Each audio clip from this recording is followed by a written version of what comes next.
Represent. These are text messages. And you want to get into the content? I'm going to set up a question based on here's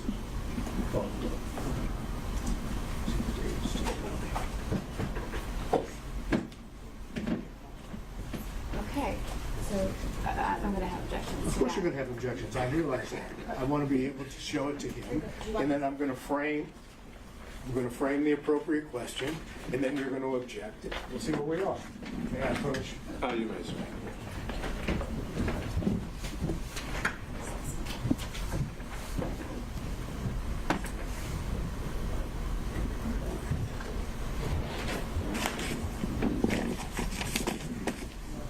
Look at this text message.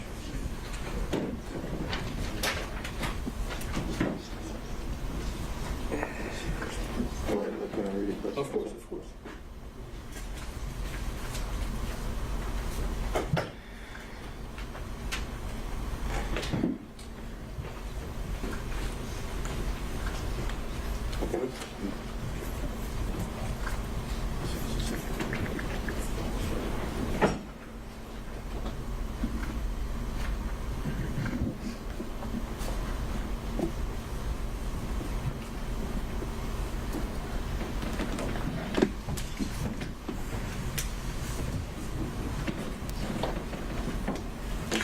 Okay. Kind of hard to object. I haven't asked the question.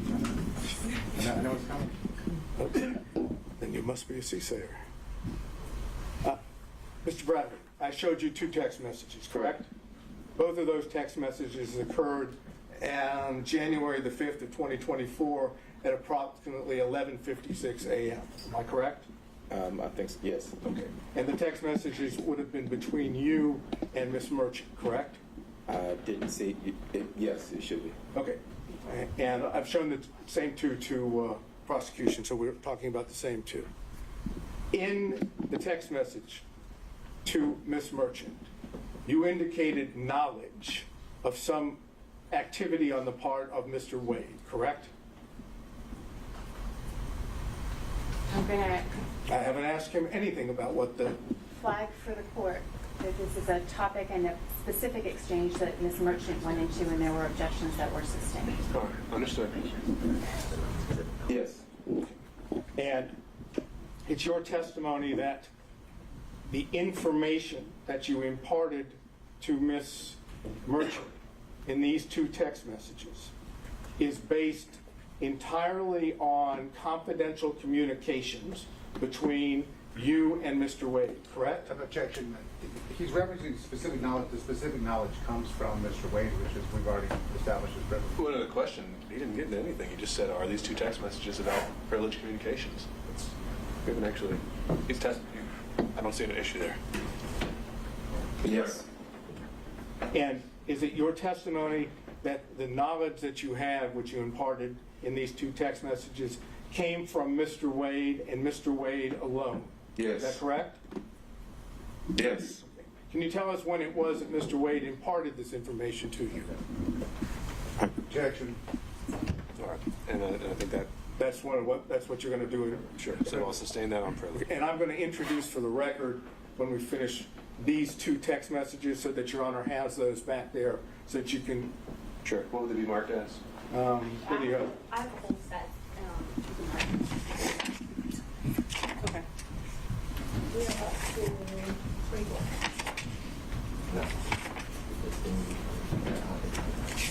I'm going to go ahead. The contract. The new one will be 26. Once I put a staple in it, I think it'll be Defense Exhibit 26. You have to give me a real pen that works. All right. So this is marked and part of the record is Defense Exhibit 26, but not necessarily for its. This is not Evidentiary admitted 26. This is for purposes of the court conducting the in-camera review. And put a staple in it if you make sure that you see it.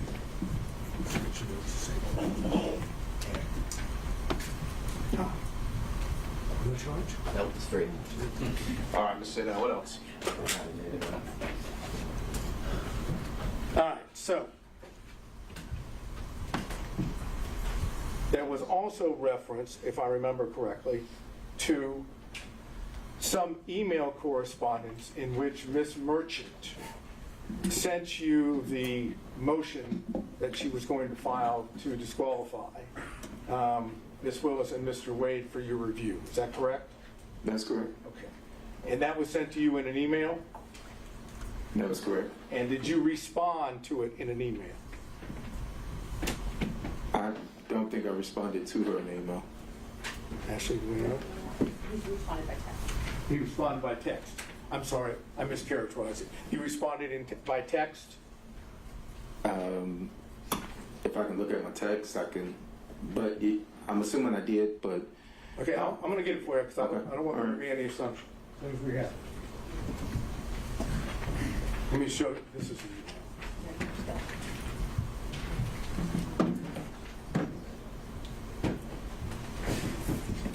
Here's the text. I don't have anything besides what I just handed you. Attempted to through this witness.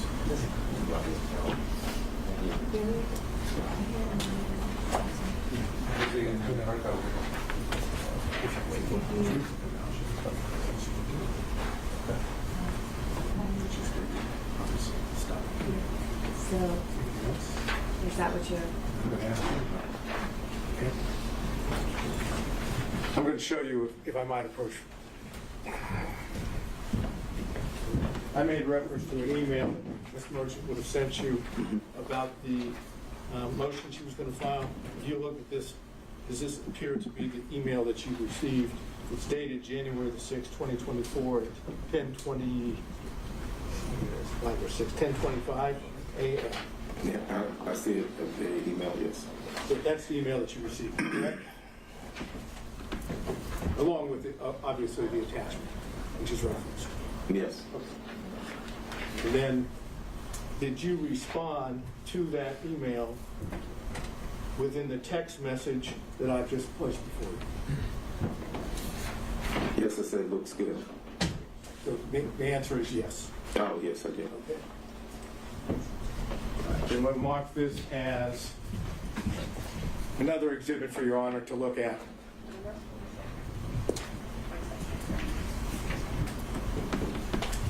Since you love my tongue, can I have a seat? Oh, sorry, I didn't catch that. Somebody else. Okay, I'm going to have these marked as 27. Okay? All right, so is it your position that what is reflected, let me hand it to you. Okay. What's the court's rule? To ask or not to ask? We'll take it case by case. I think he's doing all right, so we'll need to ask for this witness. Is it your position that your response, which is the second page of Defense Exhibit 27, is based on a confidential or confidential communications that you had with Mr. Wade?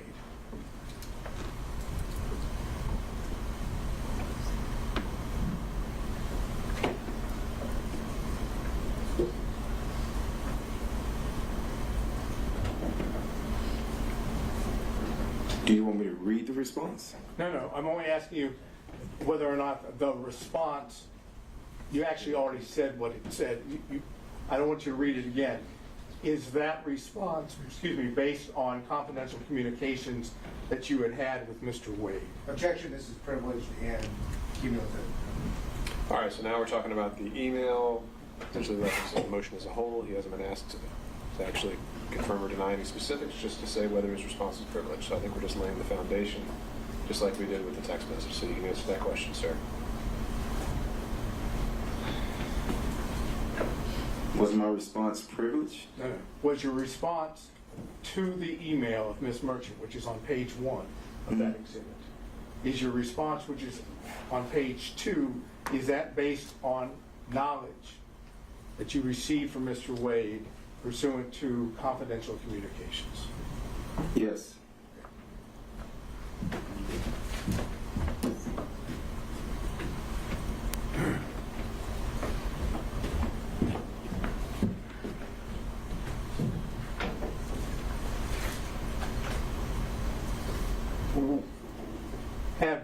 discussed with the district attorney's office this case, or your purported testimony? Of my testimony? Yes. No. At all? No. No prep, no conversations, no nothing? No. Have you given your attorneys, for this matter, did you give them permission to speak with the district attorney's office? Well, he can assert his own privilege, but that's kind of crazy. Is there a objection to be heard? Absolutely, this is Okay, privileged sustained. communication. Stay down. Next question. Do you know whether or not your attorneys shared privileged information with the district attorney's office? No, I don't know what my attorneys shared or didn't share. I don't know if they even met.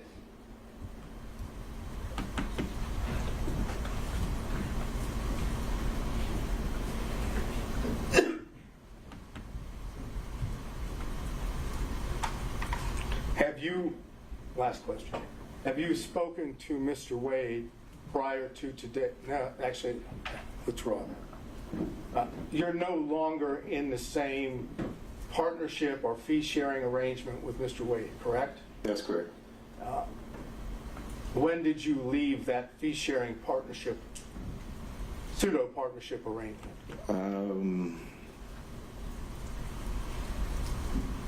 I don't remember the hard date, but maybe sometime like July, August of 2022, I think.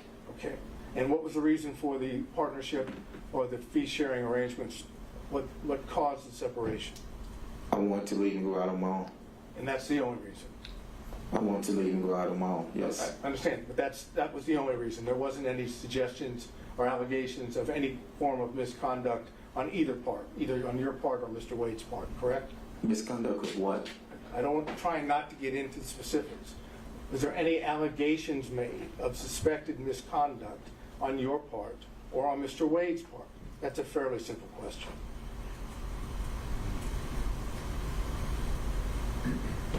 Did he accuse you of doing anything? Did you accuse him of doing anything? Without getting into what it is, were there any accusations made by you or him against each other? We had a disagreement, yes. And did that disagreement have anything to do with Ms. Willis? Oh, no. Okay. Did it have anything to do with your conduct? No. Did it have Wait. anything to do with his conduct? Hold on, wait. So we had a disagreement. Whether the disagreement was, we disagreed, and so we dissolved. I left the firm. Right. And was the disagreement having anything to do with alleged or supposed misconduct by either one of you? I don't. If you define misconduct, I'm telling you, we had a disagreement, and we. Just tell me what the disagreement was then. The disagreement is mine to know. I mean, I don't see the relevance of the disagreement that I had. It had nothing to do with this Trump case or any other case. I'm simply getting a question asked, what was the disagreement? It's not privileged, correct? No, that is privileged. Oh, it is privileged. It Why is. is that privileged? Because it's privileged. I can tell the court in camera, but it was privileged. Ask a few questions further to see if this is actually something that does fall within that privilege. We can take it from there. Did it have anything to do with you representing Mr. Wade in any capacity? Excuse me. It would fall in that line, yes. But your testimony is that it has nothing to do with your representation of Mr. Wade in connection with Ms. Willis. As it a connection to Ms. Willis, that's correct. It's connected to the matter for which you were hired by Mr. Wade? I wasn't hired by Mr. Wade. I thought you were the attorney representing him in the divorce. Oh, I apologize. I thought you were saying something else. Oh, yes. So will it apply as to whether I was hired during the divorce? Yes, that's correct. I'm not sure what this correct means under that. We kind of got lost on it. We asked the It did question. or did not relate to your representation? It did of relate Wade to my representation. in the marriage case. It does. And this was whose decision at that point, did you stop representing Mr. Wade? It wasn't at that point, no. Was it before that? No, it was after that. Okay. And how much longer did you represent Mr. Wade in the divorce action? I would have to see the divorce proceeding to see Mr. Wade. I represented Mr. Wade for a time after that. He represented me in a construction case for a time after that. And I'll have to look at the filings. I ended up hiring new counsel for my construction case. He ended up, but it wasn't right at that moment. It wasn't in a matter of weeks. It was.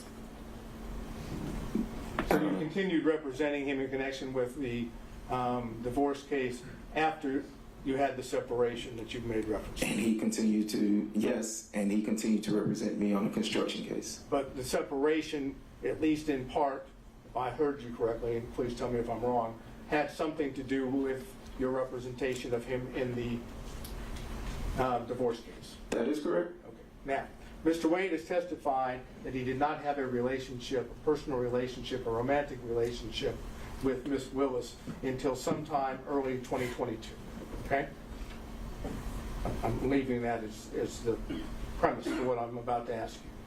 Do you possess information that counters that, that's inconsistent with that? Any information Mr. Bradley has would be privileged, Your Honor. Okay, Mr. Sado, I think we. Would such information be privileged in your mind? I think this has already been asked during Ms. Merchant's direct, so we're covering the same ground. So I'll sustain that. So I can't get an answer to whether he possesses information which is inconsistent without getting into the information itself. I think the issue would be that we've already gotten an answer on that. And now we're asking the same question again. Ms. Merchant asked a variation of that, and he already answered. I think the variation, Your Honor, is referencing whether or not he had what would be personal information, independent source information. Mine is not so limited. Mine is, I'm asking him point blank whether or not he has information from whatever source, including Mr. Wade, that is inconsistent with Mr. Wade's testimony. Because if it includes Mr. Wade, it is privileged communication. So therefore, the answer is it's privileged. If it excluded Mr. Wade, that would be a different appropriate question. And I just want to say, the answer is either it came from privileged information or it's hearsay. That's it. He's already testified that he has no personal knowledge. Unless it's for impeachment at this point. But Mr. Sado, I think that might be too fine a distinction for me to see the need for the question. I think I'm failing to see the difference. Well, I'm not asking, respectfully, I'm not asking you to see the difference. I'm asking whether I can ask that question and elicit a response which doesn't elicit the actual communications, which is what I'm attempting to do. And if Your Honor says I can't, then I'm finished. And I think that this was another aspect of what came up before, which is, in my mind, even confirming the existence of the information goes into privileged communications, whether he does or does not possess information. If it came from that relationship, that's part of the privilege as well. So if I make that clear, then So you're sustaining what the objection would be. That's right. It'd be sustained on privilege. And of course, all the questions that we're Reserved for the talking about record. as far as the foundation about when things are said and what is said, you're going to go into, if I understood correctly, ex parte in camera with the two exhibits we talked about. That's right. My intent would be to make a record of the knowledge of when it was obtained and the extent of it in the different sources, and that'll be sealed. And what was actually said. That's right. So I guess my question before I sit down is, if hypothetically you learn through this in-camera ex parte examination that the information that this gentleman has through the attorney-client privilege is in fact inconsistent with what Mr. Wade testified to under oath, then the court is going to then make a determination of whether it can be used here or whether it just remains in the record sealed. So my intent would be to make the distinction of, from the in-camera hearing, If I still determine that everything is covered by privilege, then anything else that is said cannot go into the factual determinations or credible determinations that need to be made. And so just the issue of whether the privilege did or did not exist is preserved. Okay. So, again, just to follow through to make sure. So, if the court knows that there's been a fraud upon the court through the lie of Mr. Wade, none of us are going to know that that in fact occurred, and the court's going to be in a position of making a determination on the motion, even though the court knows that it doesn't have all the information, truthful information. I'll take a closer look at the case law you provided to see if that is actually a variation of the crime fraud exception. And I'll apply the crime fraud exception as I see it. Right. And again, I'm not suggesting it is a variation. It is totally separate from crime fraud. It has nothing to do with using the legal advice of the attorney in order to commit a crime. It's you go ahead and commit fraud or lie to the court when you fully know that someone, your attorney, has information which is counter or inconsistent with what you've testified to. And to that end, Mr. Sadout, that is something that you can, I mean, I've got this case from Ohio, but if you can find something more on point in Georgia before we schedule Other this than the for one I gave you, the 1935 case. The Atlanta Bottling Company. I don't think it went that far. I think it just kind of said the sword and shield language, and it didn't go so far as to say that there's this alternative theory about fraud upon the court. But we can flesh that out in our research. I appreciate that. Thank you. Okay, Mr. Stockton. No question, Judge. Mr. Durham. No question, Your Honor. Mr. McDougald. No question, Your Honor. Mr. Rice. I have a few questions, Your Honor.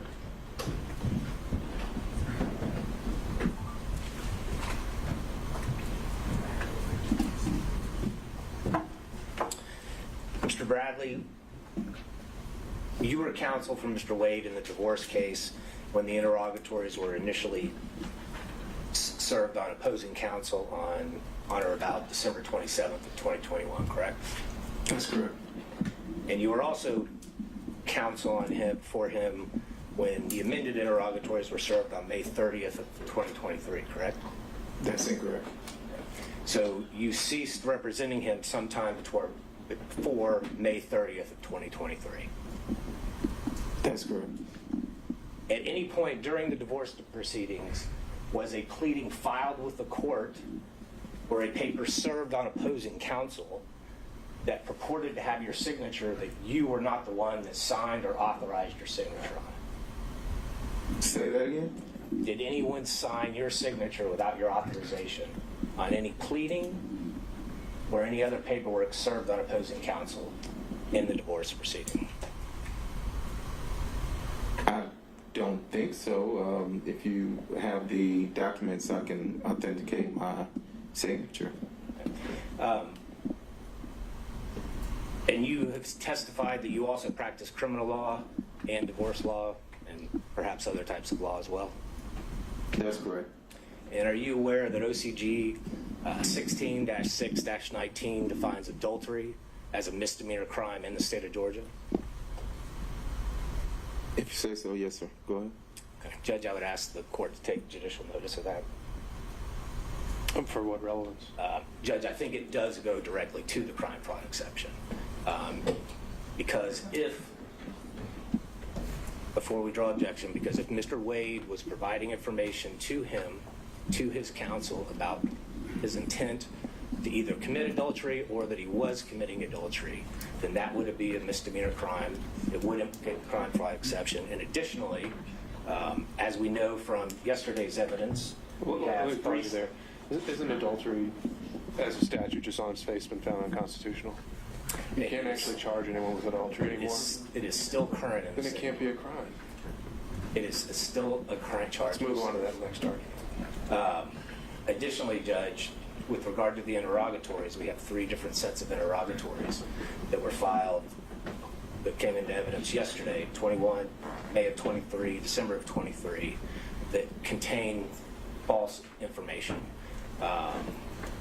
We also have the January of 24 that contains the invocation of privilege. So to the extent that this witness has information, both with the original interrogatories that were filed in December of 2021 And frankly, with regard to the later ones, even though he wasn't counsel, that would be a false swearing and fraud on the court, which again is a criminal offense, and therefore the crime fraud exception would apply as well.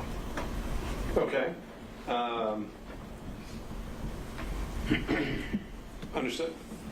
No further questions. Okay, Mr. Gillen.